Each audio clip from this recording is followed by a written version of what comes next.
Well, good time of day to all of you, my chess friends. This is Grandmaster Yermolinsky, and well, I'm very happy to be back here on the Internet Chess Club, broadcasting live. Yeah, my own recap show from the US Championship that just concluded. Alright, that's my second show. The first one I covered first 5 rounds. And I mainly talked about the kind of second tier players. I deliberately set aside the games of Nakamura and Wesley So because I thought they were getting a whole lot of coverage already. Yeah.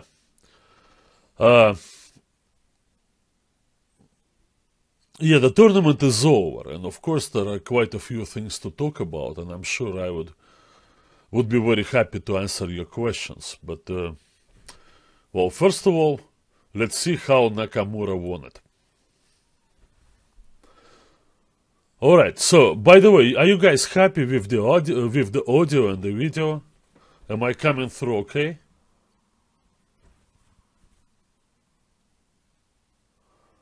Well, you wish we guys streamed more. Yeah, we'll try to stream more, but we need your feedback. Well, we need to make sure that you can hear and see us well and you're comfortable. Yeah, okay, great. Alright, so how did Nakamura win this tournament? First and foremost, Hikaru was very steady throughout the whole tournament. He really never had a bad game. Well, he had some bad moments, and I would say that blundering against Gatakamsky in that game where pretty much Hikaru was winning throughout. And he took his time, toying with his opponent as he usually does, building up his advantage on the clock and picking his spots for the final shot. But the execution was way off. When Hikaru sacrificed his queen, it was the wrong way. And no, he had to go for a draw after that. That was probably the only moment in the tournament, really, when Hikaru was upset. He had a somewhat difficult game against his main rival Wesley So. But I don't think that he ever let it out of control. So he was down a pawn, but I think he always had way more drawing chances than So had winning chances. So, is that all? Oh well, maybe not necessarily. You still have to win some games. Well, Hikaru got off a quick start. He won his first 2 games, but he needed more wins, and more about this later. But this game is from, hang on a second, from, okay,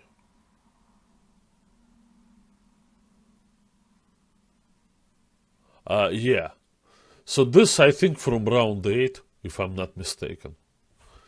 Alright, so his opponent was Caden Troff. Caden is one of revelations lately in our American chess scene.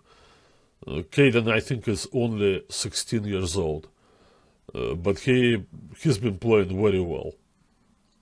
He's not our youngest grandmaster anymore because of Sam Savian, who's younger, 2 years younger, but no, you can't complain about Caden's learning curve. Already, at this age of 16, he's knocking on the door of the US Olympic team. And we'll talk more about this throughout. I will have my thoughts on Wesley's tournament after I show this critical game that Hikaru won. His opponent was Caden Troff. So, Hikaru. What makes Hikaru Nakamura particularly dangerous is his ability to prepare against a particular opponent in a particular game situation. Hikaru prides himself in the fact that he can play anything. And I mean, literally, anything. So, he can attack, he can defend, he can play e4 and d4, he can play classical openings such as the Queen's Gambit declined with black, or he can play b6 on move 1. Universal player he is. And that allows him to, when he finds a weak spot in the opponent's opening repertoire, he can do it. Well, he can go for it. And here he spotted Caden's somewhat unsure handling of the modern Benoni. Now, this is not the kind of opening Hikaru plays very often. So obviously Caden had no way of knowing that Hikaru would go for it. Now, probably a more experienced player would think, why is he playing this? He must have looked at my recent games. And therefore, that player would try to play something else. But for that, you simply have to have more knowledge about the game. You really have to have the ability of, playing different systems. Now, this thing about preparation and sidestepping preparation, it's always kind of a guessing game, of course. And sometimes people bluff. But I wouldn't think first that Hikaru bluffs me and he just decided to play modern Benoni 5 minutes before the start of the game as he left the Chase Park Plaza Hotel, for a short stroll to the chess club. Yeah, obviously it's not like this. It's not like this. Hikaru is preparing the modern Benoni. Therefore, sidestepping it would be a good idea. But Caden just went and repeated his latest games. Now, a G3 system is not a bad system to choose for white. Against any of Indian openings. You can play it against the Grunfeld, the King's Indian. Also you can play it here. Against the modern Benoni. But the thing is that I think you have to play it a little different, because when the bishop is on G2, I don't think there is any need for white to play this move very quickly, e4. e4 is not really part of it, necessarily in the early going. What do I like? I like to move bishop f4 here. Now, that's a big-time theoretical line. Starts with this move. There were recently some games, particularly I remember a game between Ding Liren, the Chinese grandmaster, and Etienne Bacro. That was a recent game, and it was highly theoretical encounter over there. So you could probably look it up and see what's going on there. Black is going to sacrifice the exchange. That rook is coming to e4, and it's not going back to e8. Anyway, but since our show is not really about the openings, the opening research, I'll skip that part and I will go to what Caden did. That's the move rook e1. Now, it's a known move, and maybe it's not a bad move.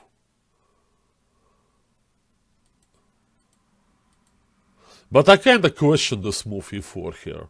I know it looks very logical and kind of a logical continuation of your plan that you started with rook e1.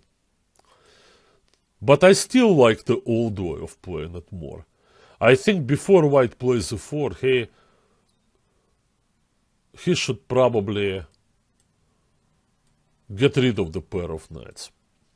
Most of the time in the modern Benoni, white doesn't want to trade knights.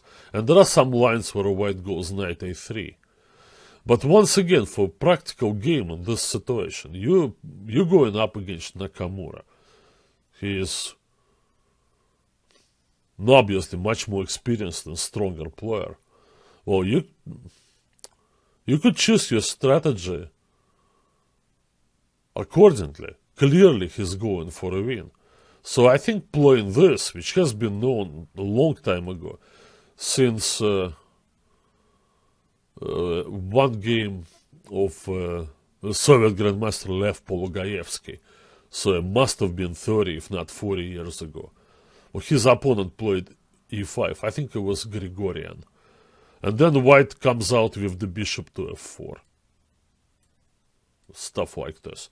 I mean, there is some harmony in white's position there. The bishop's looking okay. Well, Now some pressure against d6, and the d5 is safely protected.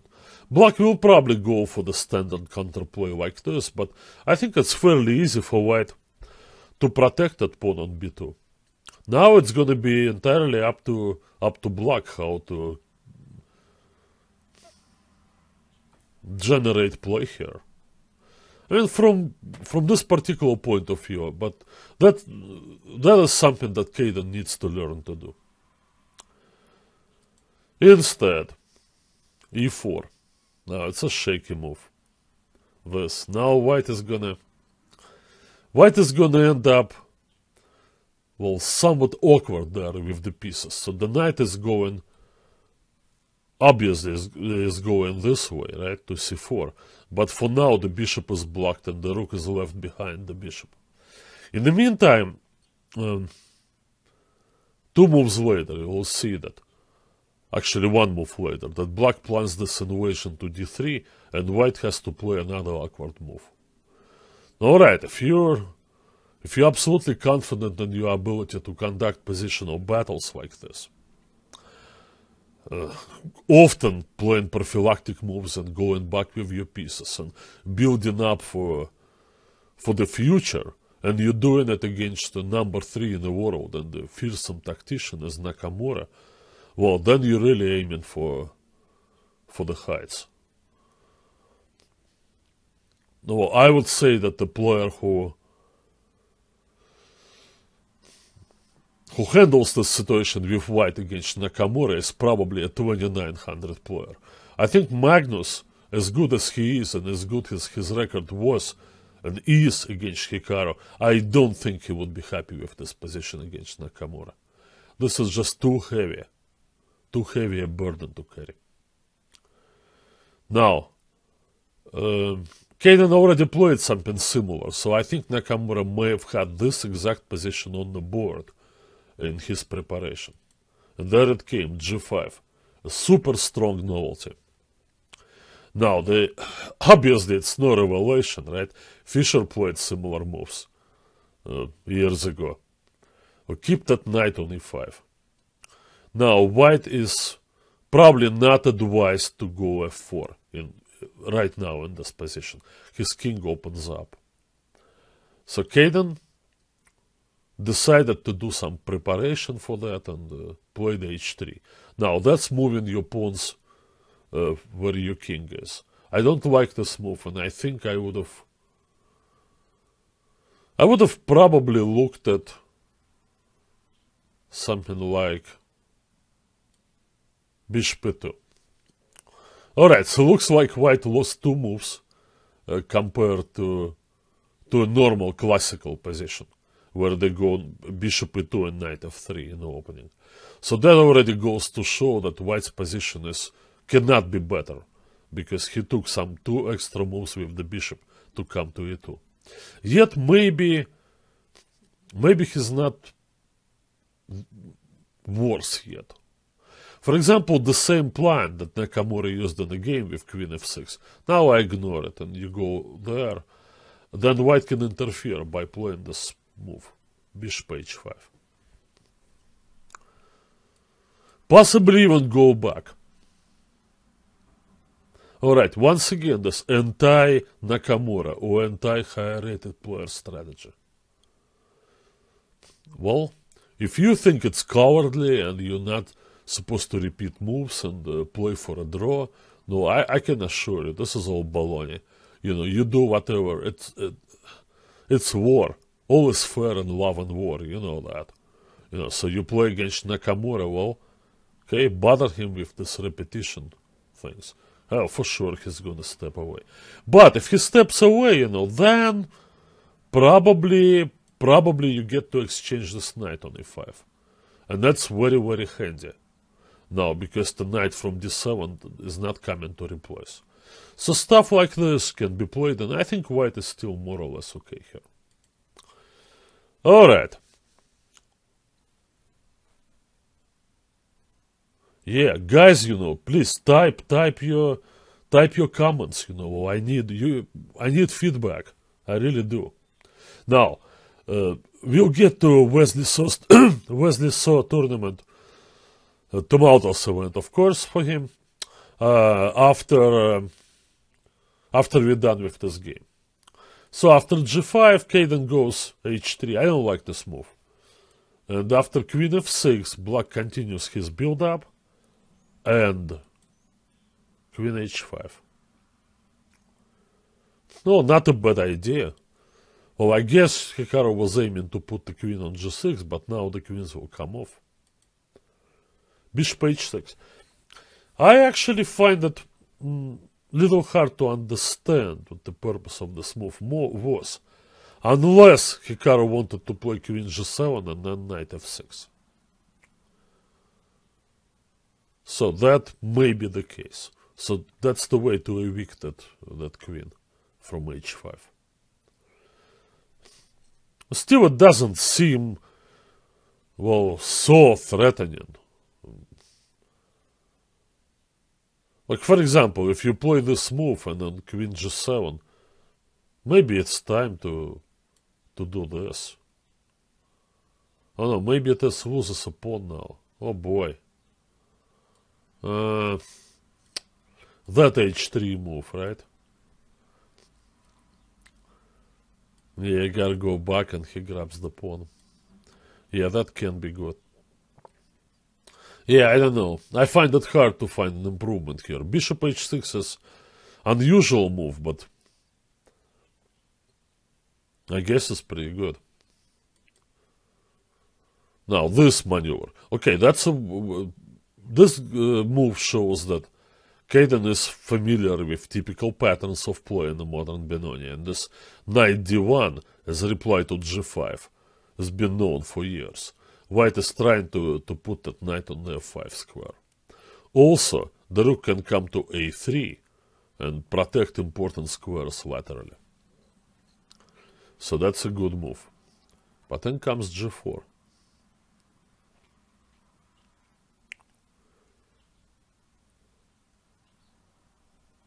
Yeah.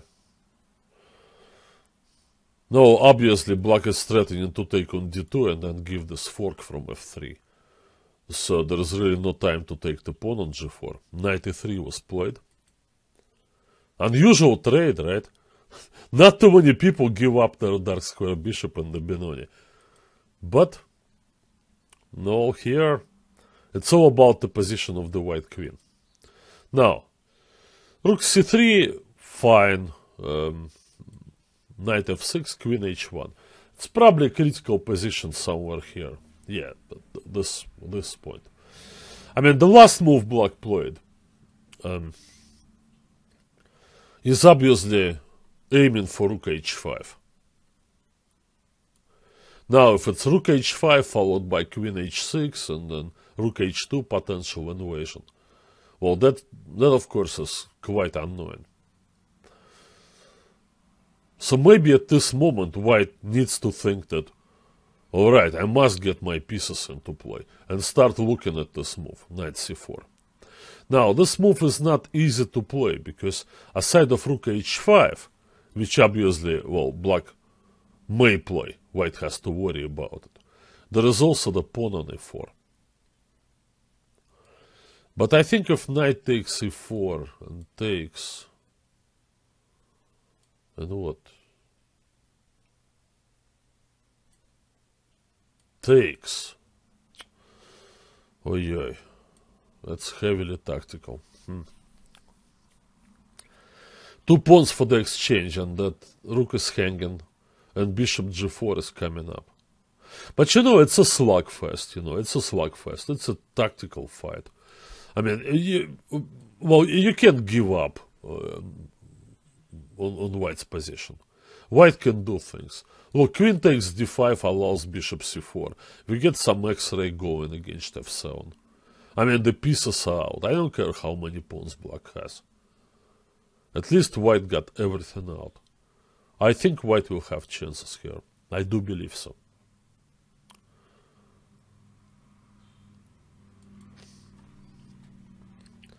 Caden went queen f3, and his next 2 moves were, I know, just left this impression of being imprecise and kind of academic. Did he really feel so confident that his king is safe? I mean, to move the queen to d3 and kind of casually prepare. What was he thinking? He's gonna play f3 and then g4 and then knight c4. Well, black has developed enough to look for tactics. And he's gonna be looking for tactical play. And I think encouraging black to do this, it's unwise. Well, this move, attacked, checkmate. And this is already a decisive shot. Amazing, eh? How quickly white's position fell apart. Yeah, that's the problem. Tied up, you know, with the spin on g2 and obviously there is nothing else to do but take, but then this bishop is gonna be lost.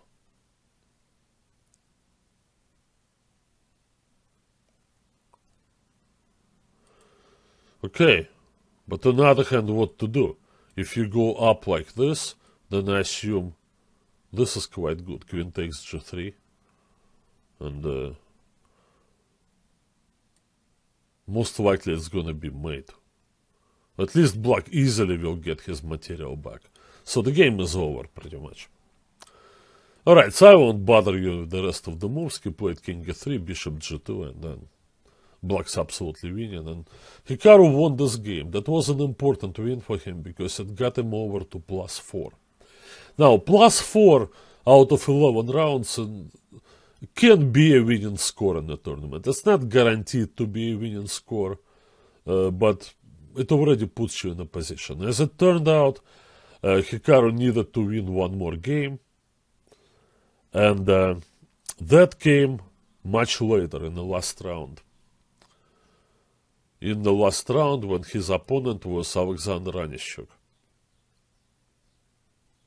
But before I do this, I would like to talk about Wesley So. Now, you're all, of course, aware of the controversial forfeit that Wesley received in against Varakobian. I believe it was in round 9. Okay, let me check on this.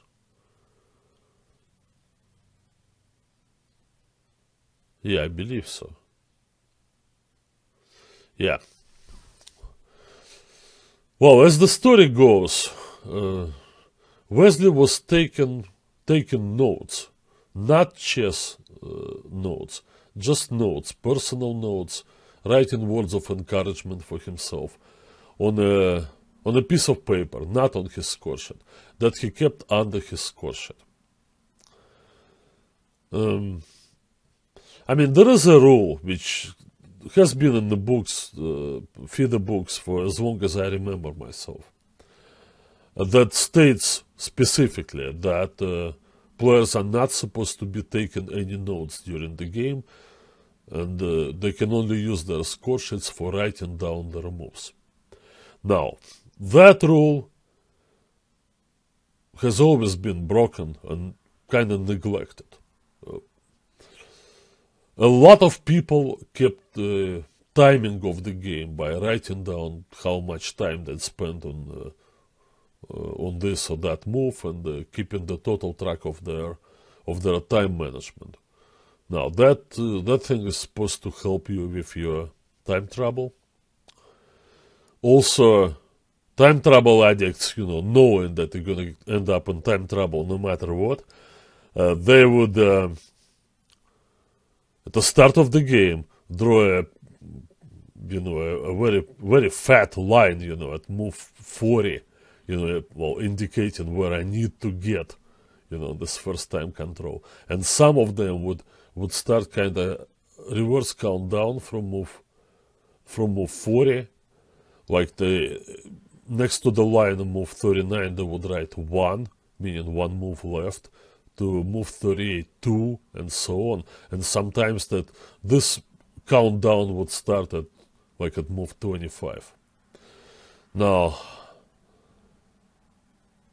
in the old days, coaches often taught their most impatient students to first write the move down and then play it on the board. This has been used and abused many times. Well, I've known chess players who would write moves and then kind of deliberately make sure that you see them. They kind of almost push that score sheet in front of your eyes, try to gauge your reaction. Like, okay, are you happy if I play this move? So then I would cross it and write another move, and their score sheets. I mean, the score sheet's been abused. Well, I have honestly never heard of anybody being forfeited for stuff like this. Now, as far as writing a poem or a love letter or, I don't know, or writing bills, writing checks to pay your bills, you know, during your tournament game. No, that's kind of a strange activity, but the truth to tell, you know, a lot of players, they like to use some kind of distraction during the game. Well, before computers and electronic devices and all that, you know, people would routinely listen to music on their headphones. Now, of course, no, it's immediate grounds for suspicion. And I mean, I love music as much as the next guy, but I mean, I still thought it was kind of disrespectful. Now,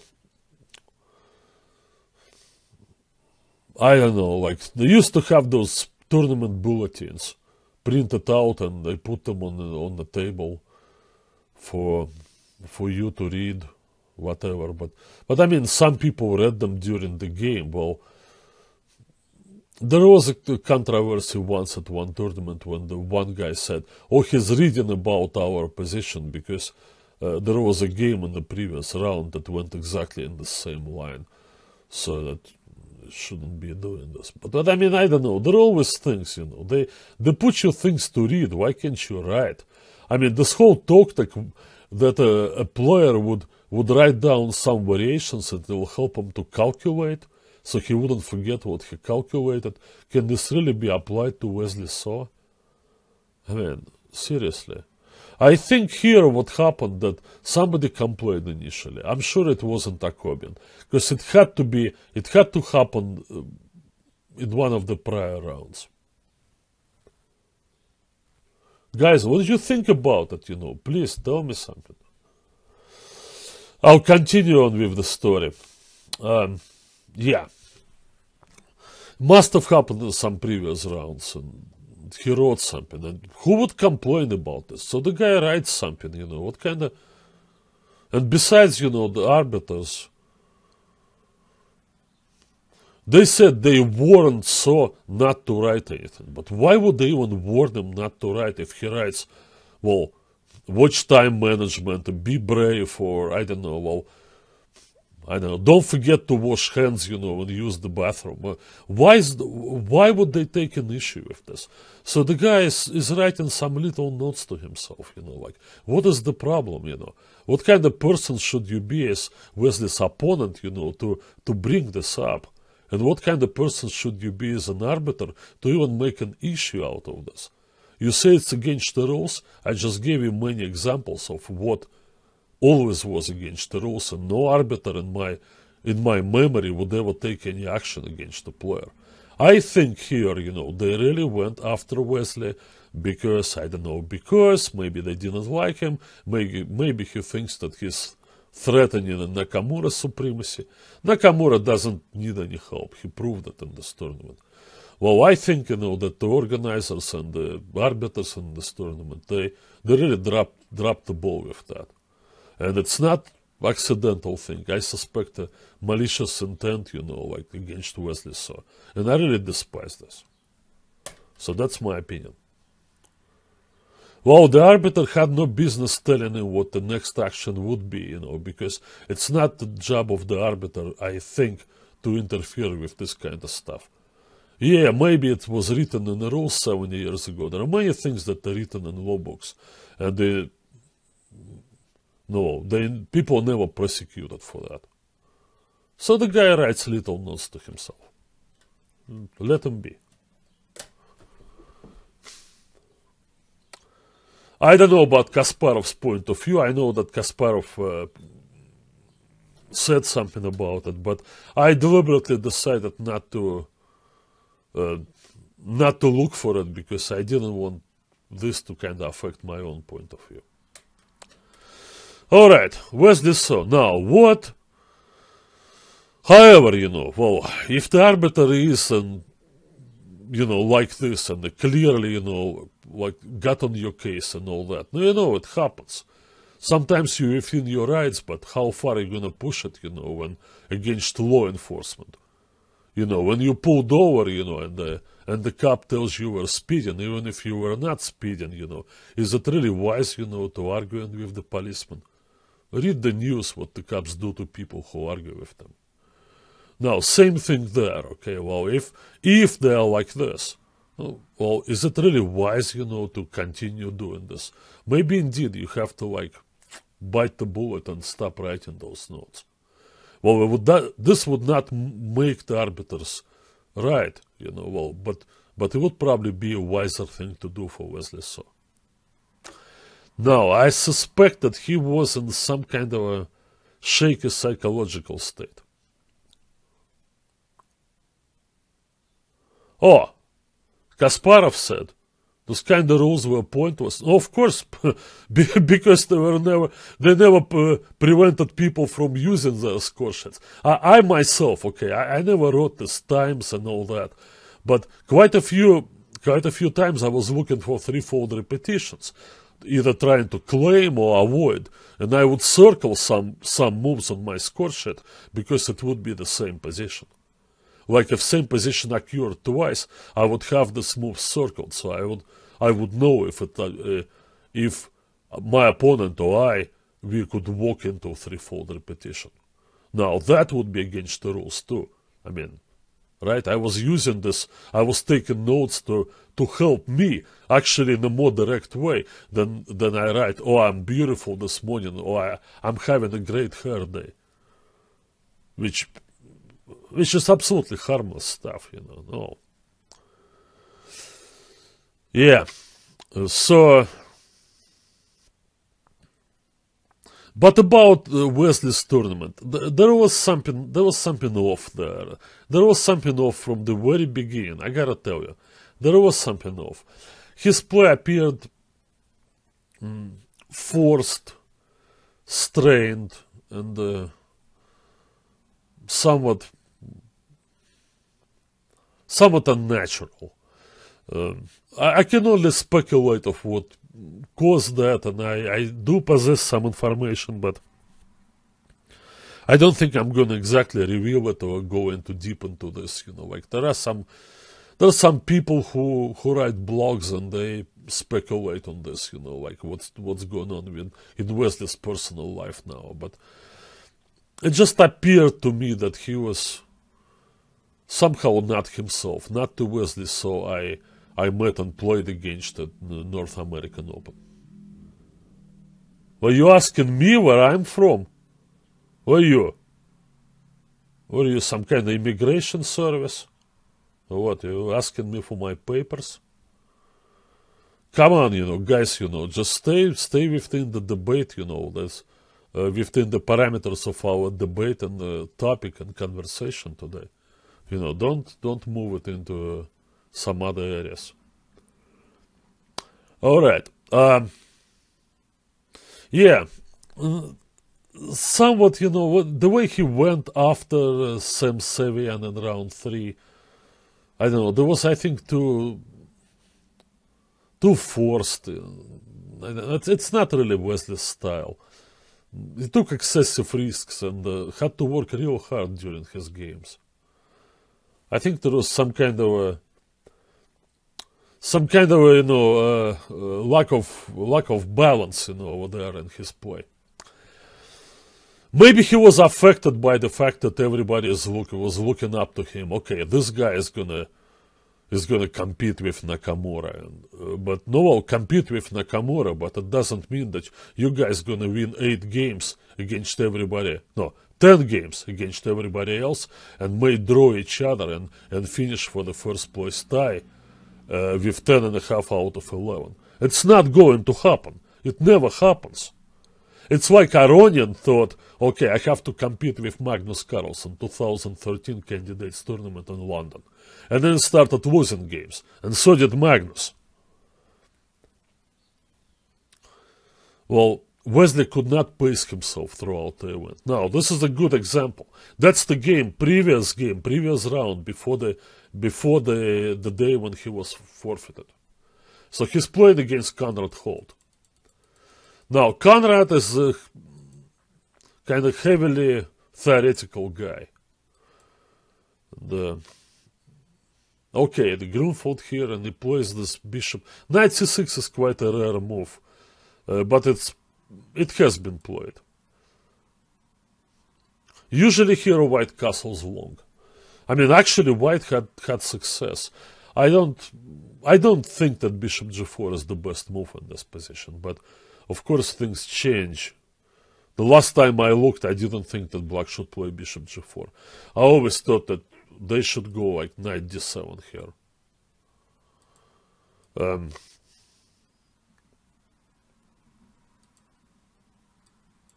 Standard move to bring the knight over to b6 and then bishop g4.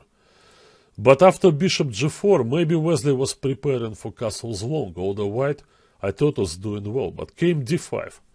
Now, I think it's a novelty.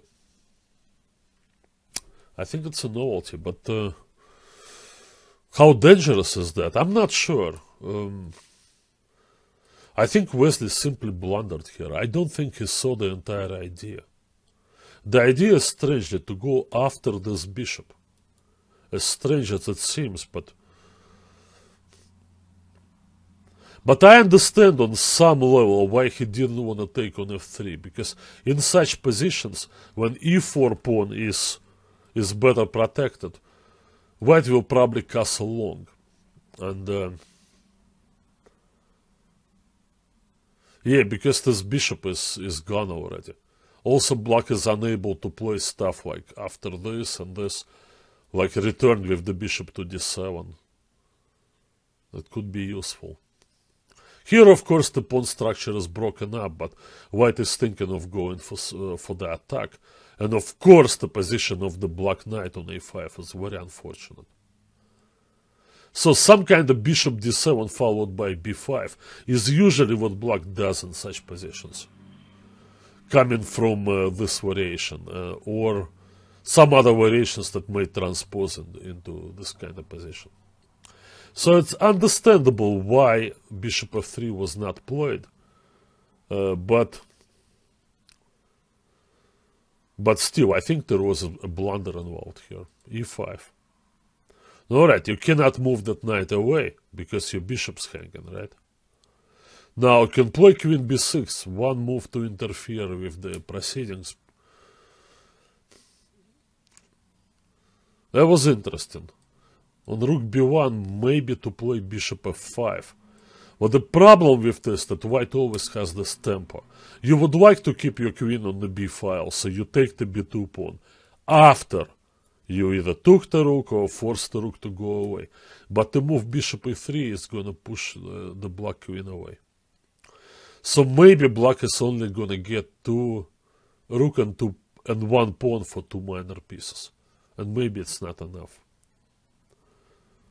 Now already, like, do you really want this? I mean, you're a superior player. You're 250 points higher rated than Conrad Holt. Well, Conrad is a capable player, and on a good day he can, as they say, can beat anybody. But he's very aggressive player, and he likes tactical play, and no, he's not really known for his positional proficiency. Do you really need to play like this against him? You know, when you're still in a leading position in the tournament. So it wasn't only losing to Sevian, and it wasn't only, he lost to somebody else. Wesley did. I think he lost to Robson. Yeah. Now, Robson had a great tournament, of course. But anyway, this one was kind of striking. Anyway, let's see. It takes. Now, this is the trick. Of course, Black had no time to take on f3, but he doesn't have to, because this bishop finds only one square, and then comes g4. Now, this is a forced line, and perhaps it was prepared by Conrad Holt. Because if you start looking at d5 with your computer, this is the first line you're going to see.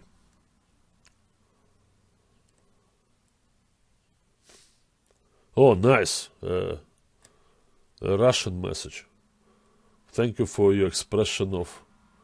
Do I love anime? I don't know. I mean, my daughter is watching it. I don't really watch... television or cartoons, but... G4, yeah, this G4 wins a piece. Now I got to this situation. Now, does Black have compensation? Sure, he does. And actually, this compensation may turn out to be more serious than it seems at the first sight. At first sight, it looks like White just needs to get his king out of a1 and he's going to be winning. But first thing we notice that you can cross the d1 square and castle long. And what to do with this bishop? He played rook d1. Now, very nice timely capture there. The purpose of this capture is to not allow the white knight to come to d5.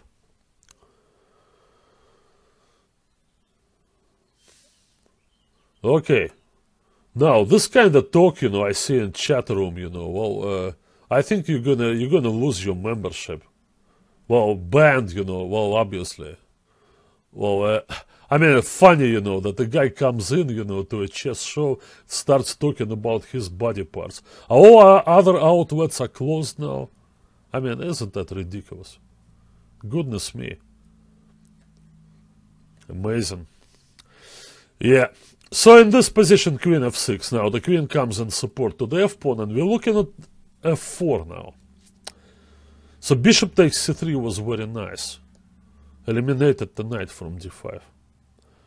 So Wesley fights very hard, but that it makes me even more question the wisdom of playing like this in the opening. Like he played against Sevian and like he played in this game. It is really not what he needs to do. It's not his chess. What his chess is, we will see in his game from the last round. Oh, Conrad said he prepared this line, but for other opponents. No, well, a lot of people play the Grunfeld, so it's very good preparation, useful. Although the move knight c6 is very rare. So you must have suspected that somebody may play knight c6. Usually it's either a6 or knight fd7 or knight a6.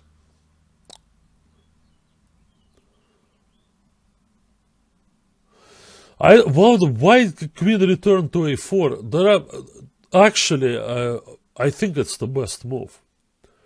I don't have complete analysis because I really don't intend to go very deeply over any particular game here. But queen a4 is one of computer supported moves, put it this way. So here, critical moment comes on the next move. Bishop e2.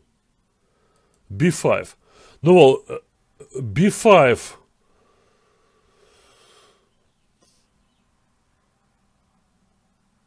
All right, so I understand, he's trying to somehow upset the coordination of the white pieces, but this move is not supported by any variations. If you look at this, it simply doesn't work. And to me, it smacks of desperation. I don't think Wesley really believed in his position. Because if he believed in his position, he wouldn't be looking at desperate shots like this. Well, he had this move. Alright, so what do we do? Queen c2? We can try this one. Pretty good threat, right? Rook takes e3.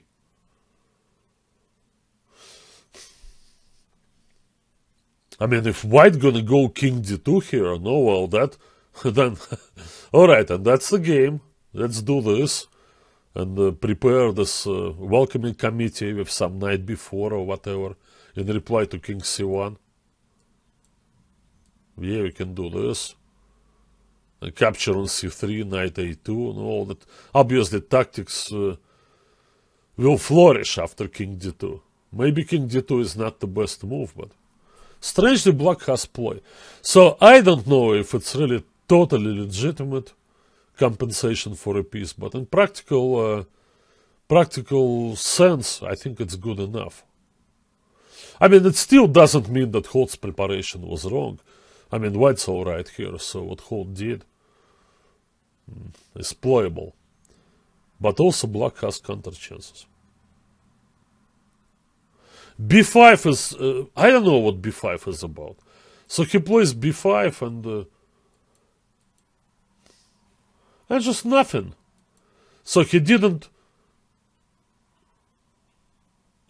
manage to, maybe he was thinking to play against castles with some rook g4 check, but rook g4 check is completely nothing. So anyway, the game went totally down the drain and Wesley lost. Now, this kind of game, a high 2700 player simply cannot afford to have.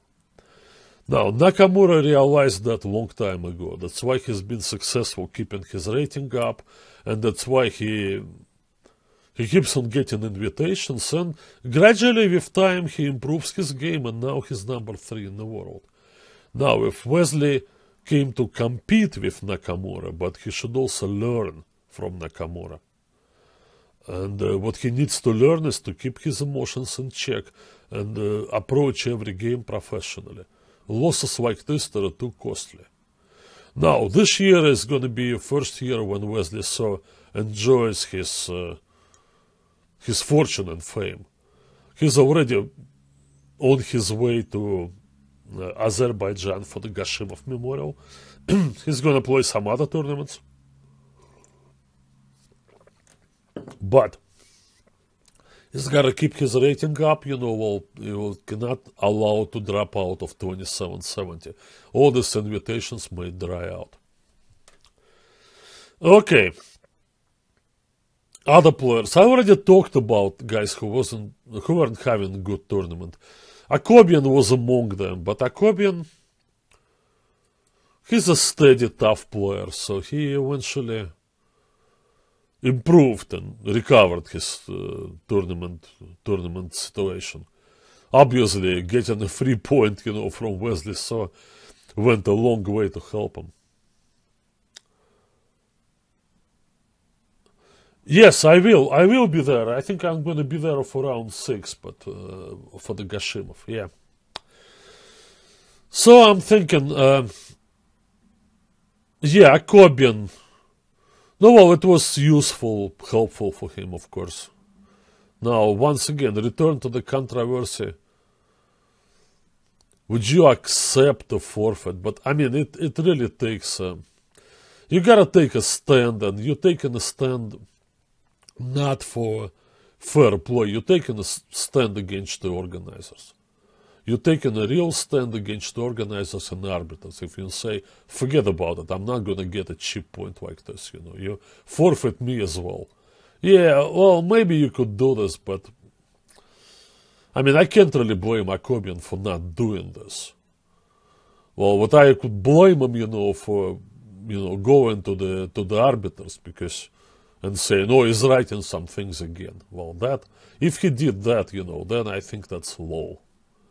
That is, in my opinion, is low, because you cannot take the side of the arbiters in this thing. They clearly, railroading a young player who is having some personal problems at this moment, and they've been nasty and mean to him, and I would not be part of it.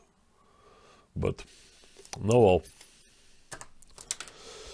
Okay, so it all came down to the last round. Well, the situation was not that simple going to the last round. So we had Hikaru Nakamura leading the tournament. The half point behind him was Ray Robson. So Nakamura has the white pieces against Alexander Onishuk. Onishuk is not playing a lot these days. He has a day job. He's a coach of at Texas Tech chess program. It's a full-time job. There is a lot going on there in Lubbock. I visited last year in December in Lubbock, Texas.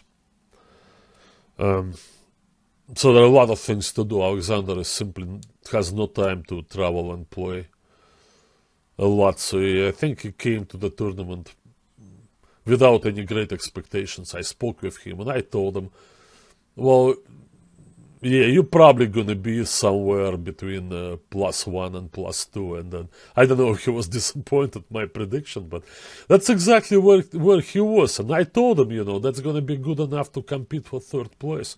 And maybe one extra half point, would decide it. And indeed, to the last round, Alex Onishuk came in a tie for third place together with Caden Trough. And Caden was actually playing Wesley So. Funny that Kamsky was not in the picture, right? Yeah. I guess maybe Gata's time is... Well, maybe it's kind of running out on him. But anyway, we'll talk about Gata a little bit later. So this situation, like with Nakamura, maybe if Nakamura was a full point ahead, then maybe he would be more inclined to make a draw. But watch how Nakamura played this game. He didn't go all out, although he probably suspected that Robson could actually win his game because Robson was playing against Gareev. So Hikaru chooses this old line that is not really supposed to give white anything. So this is the most direct continuation. Okay, hang on a second.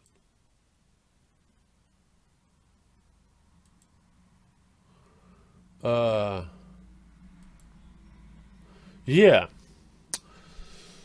So white grabs 2 pawns.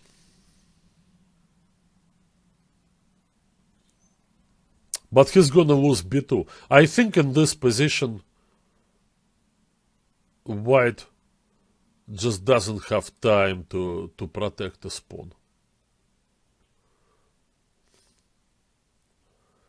In reply to b3, is that bishop e6 or is that some queen move? I'm trying to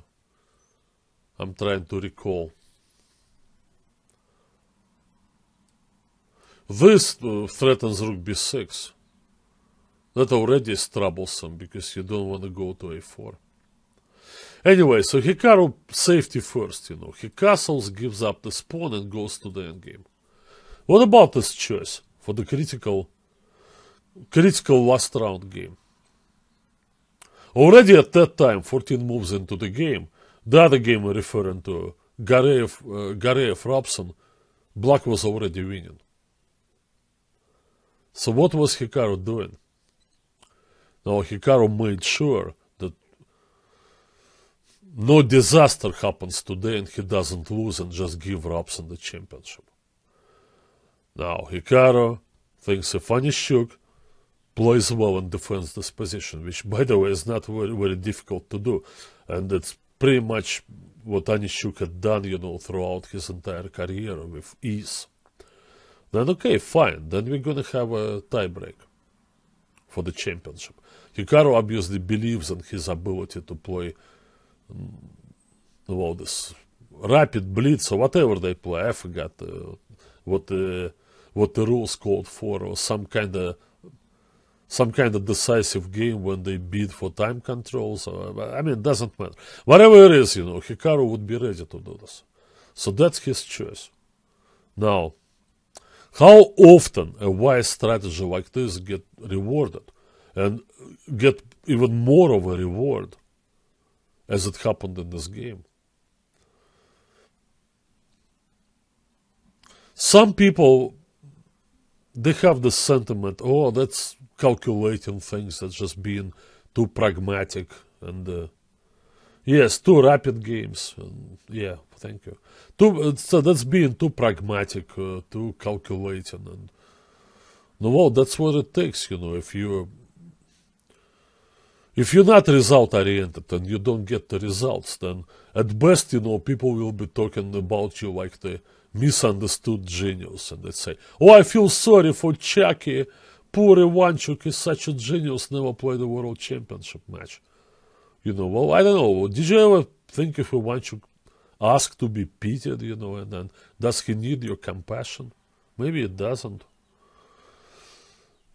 At the point is the same way like Ivanchuk and Morozevich and maybe some others, some people without that practical streak in them, they don't really need your pity and your compassion. Same way Nakamura doesn't need your advice on how to handle such last round situations. Or my advice for that matter. Knight a3. I show you the critical moment of this game. Just one moment. Here. Alexander went knight d3. After the game he said, "Well, I equalized and I was happy with the opening, but the two guys that are better than me, then they outplayed me from equal positions." That's Hikaru and Wesley. Well, interesting comment and somewhat objective, but why they outplayed you? Maybe at some moment there was one move that Alex needed to make and he didn't find it, like in this position, c6. The point of this move that if it takes, then after knight d3, the rook cannot go over the bishop and come to the 7th.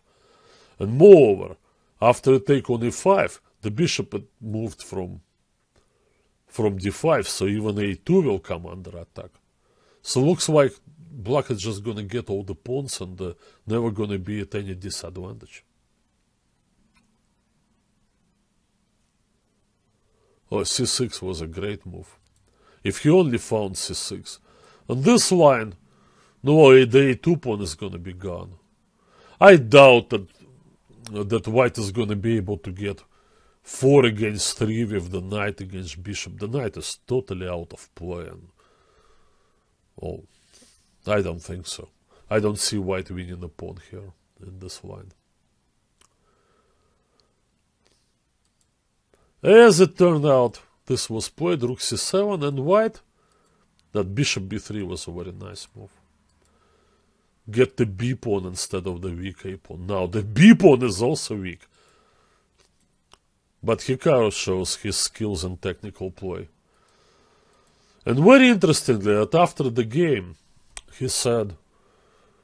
Hikaru said, if I don't get to push my pawn to b4, then I'm going nowhere. I cannot make any progress. Therefore, the right line would be to play after these two moves, to play rook to b8. Now takes.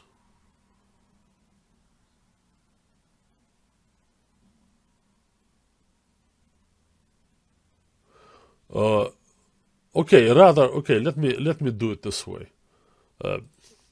This is all right, knight c5. Knight takes a5. Here, this is what it is. That's what Nakamura had in mind. Prevent b4. And he said, I don't know how to make progress. Indeed, his knight is defending this. The rook is defending the knight. And if you do knight c6, then black has time for knight takes b3. And on this, you don't win the exchange because of that. I mean, two times Anishuk had a clear draw. And if he did that, we would have had a different outcome of the tournament, perhaps. At least we would be expecting now exciting tie-break match between Ray Robson and Hikaru Nakamura, and Anishuk would be in the share of third place. Alright, about this Gareev-Robson game.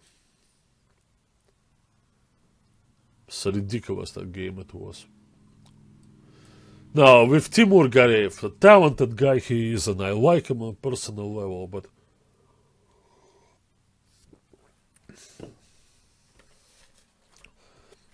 maybe it's time to grow up a little bit. And he approached this tournament almost like in a bipolar way, put it this way. So some games he was excessively solid and kind of slowing himself down, like he was just forcing himself to sit there and think, and no, that was not exactly his style. And I don't know what he expected. Well, he did reasonably well, although I think, well, the solid passive defense is not really his forte. And then after he got himself in a bad tournament situation, then he just loosened up, so all the strings, were loosened, and then he went all in. Which I then also left kind of a bad impression, So, well, my opinion is probably Gareev is not really among the people with a legitimate chance of winning the US championship, but he certainly could have competed for top places, like he did. When was it? Last year. Last year he had a great tournament and even threatened to overtake Kamsky at the last moment. But in this tournament, I think he didn't have that mental balance, that fragile kind of thing, that you absolutely have to have in order to be successful in tough events like this. And now it came to last round game. Look, nothing against the Veresov. It's a legitimate opening. And this is actually a legitimate line.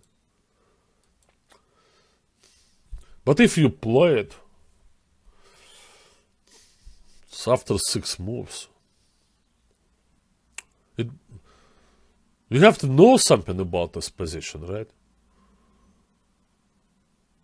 I mean, people like Julian Hodgson, the guy played Trampovsky, the British English Grandmaster. I know him very well. He played at Trampovsky, but he always had advantage over his opponents because he knew these lines, he studied them. He would not be on his own after 6 moves. Now, in this position, White is supposed to play Queen d5. It's not like White has a big advantage here, but well, White is actually quite safe. One idea here is to play this. When you come castles long, if black castles long, then you can grab the pawn on f7. That looks reasonable. Another idea after queen d5, if he plays a6 to stop that bishop b5 check, then you just play queen takes c4. Alright, maybe there is no advantage here. I'm actually kind of confident that black should be able to equalize. He has the bishop pair to compensate for this. This is like what we get from Rubinstein French. d5 is exchanged for e4, and then they play c5 and we exchange the d pawn. And maybe we took on f6 with the bishop.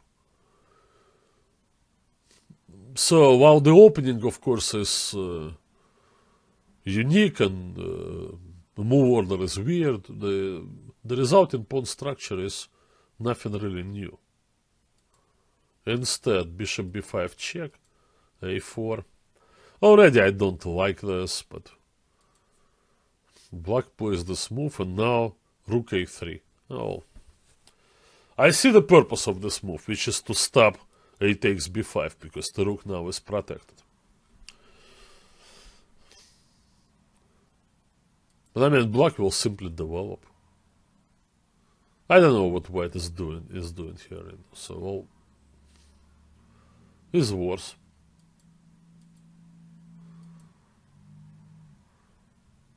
And that's totally out of left field. He could have even taken on c5. I don't know exactly what was prepared in this position.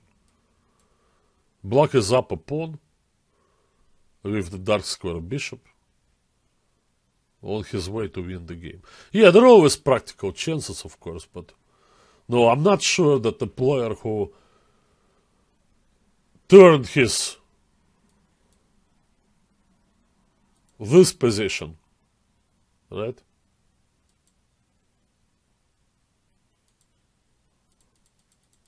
into, let me go through the moves.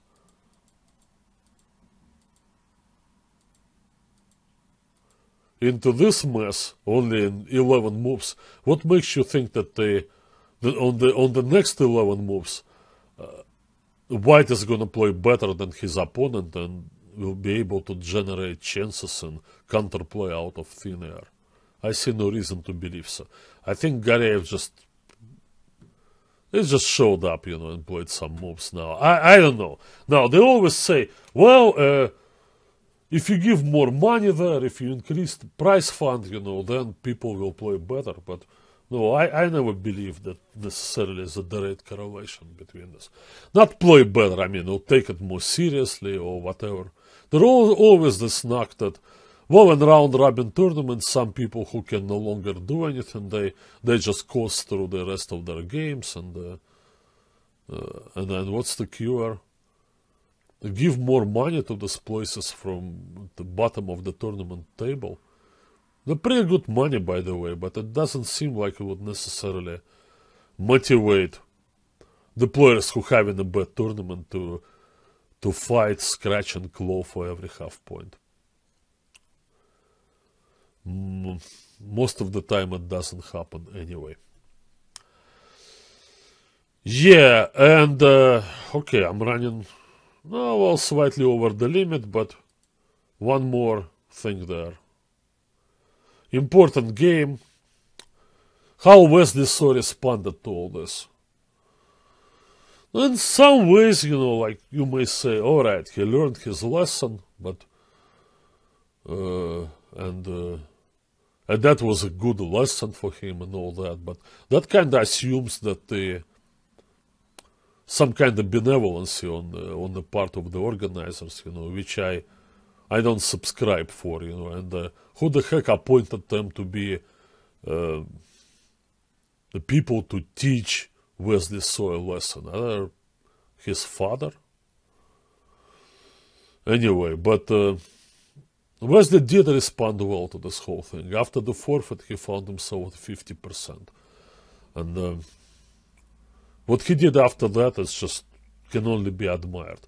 First of all, in a long, tough game, he defeated Gata Kamsky. Gata obviously was not himself, but it's not in this tournament. I think once Gata... It's almost a year ago, or half a year ago, when came this moment when Gata realized that his chess career is really over. When he was not invited to the Sinquefield Cup and was not invited into the World Cup. Well, come to think of that, there was no reason for the organizers to provide Gata with those invitations, because he dropped a lot of rating points. And chess, cruel world, what have you done for us lately? I don't know if Gata responded well to this, but no, he has a personal situation, a young family and all that. And I was watching him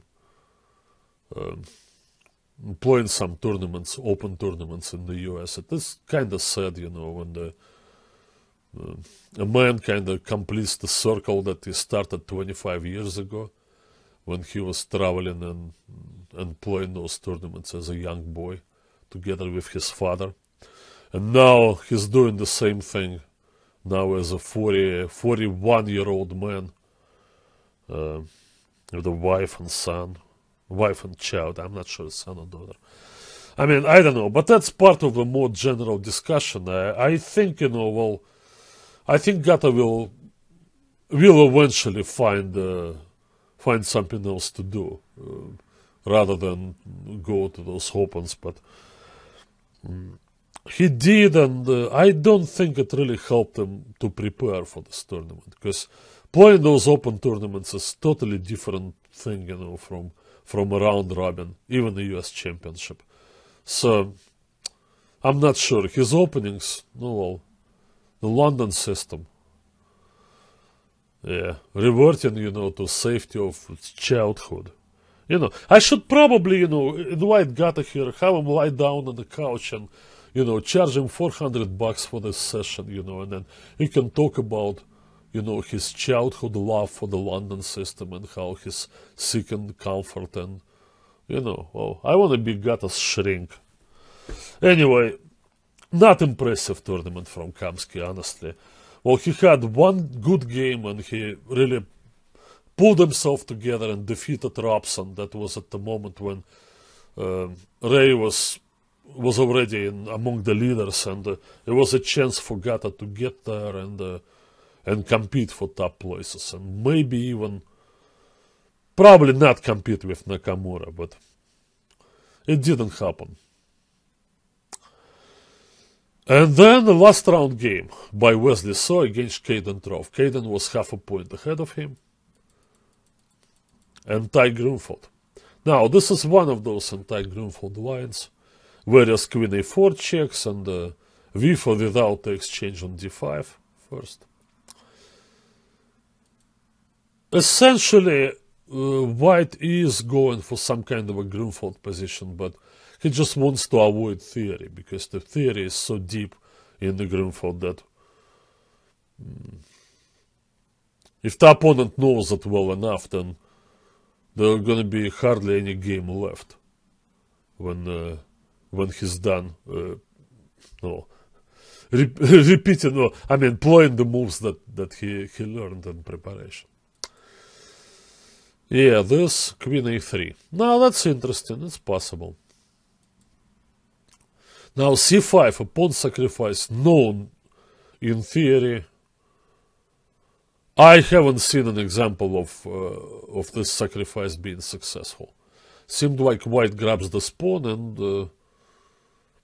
handles the situation. And ends up with the advantage. So Black basically is just trying to survive down the pawn. I don't know if Trough played it before. Maybe not, but once again, well, this is the most difficult thing for young Caden Trough. So he's there already. So he competes against the best players in the country, and he shows good results. But he shouldn't forget that it's happening because people want to beat him, and they push hard against him. And with his theoretical preparation, which is quite decent, he often gets a good game going.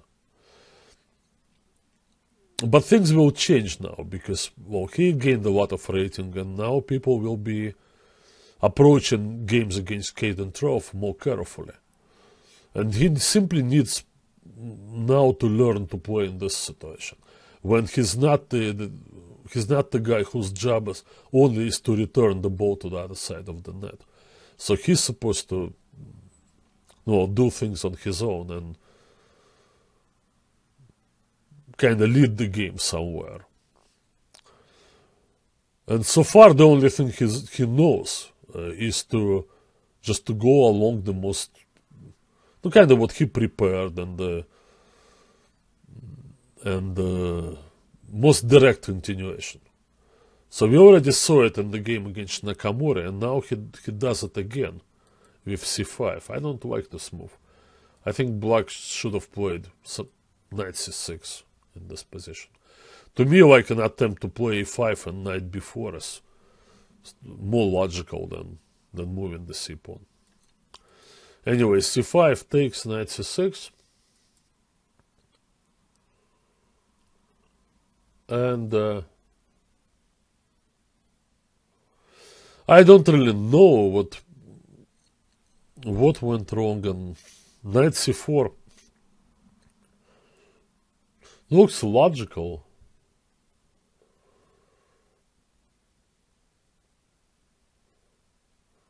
Looks a very logical move, but usually Black castles, and I wonder if maybe castles, and then after bishop e2 you can play knight c4. Maybe Caden kind of got confused here, because clearly bishop takes c3 now is impossible, because of queen takes c3 and it hits the rook. Otherwise, what to do?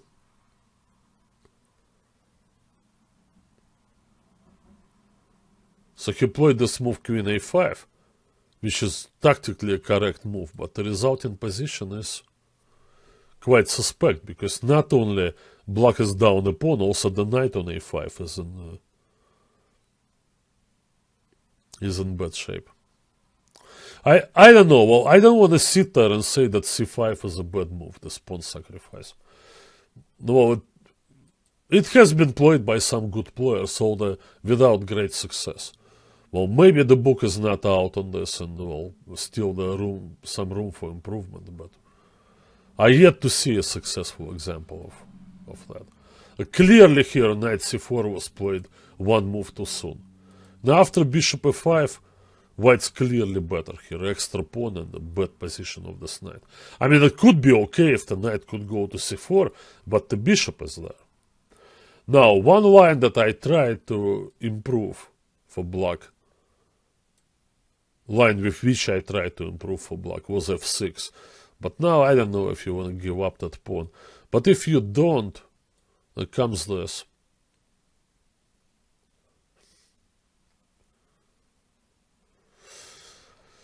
I mean, the bishop on d4, the rook will come to c1, so that you cannot attack the knight on c3. And this knight,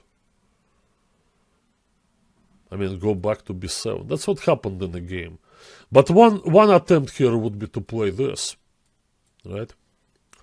That looks more reasonable. Maybe knight c6 next, down a pawn, but trade your knight for that bishop and then go f5, open up the bishops.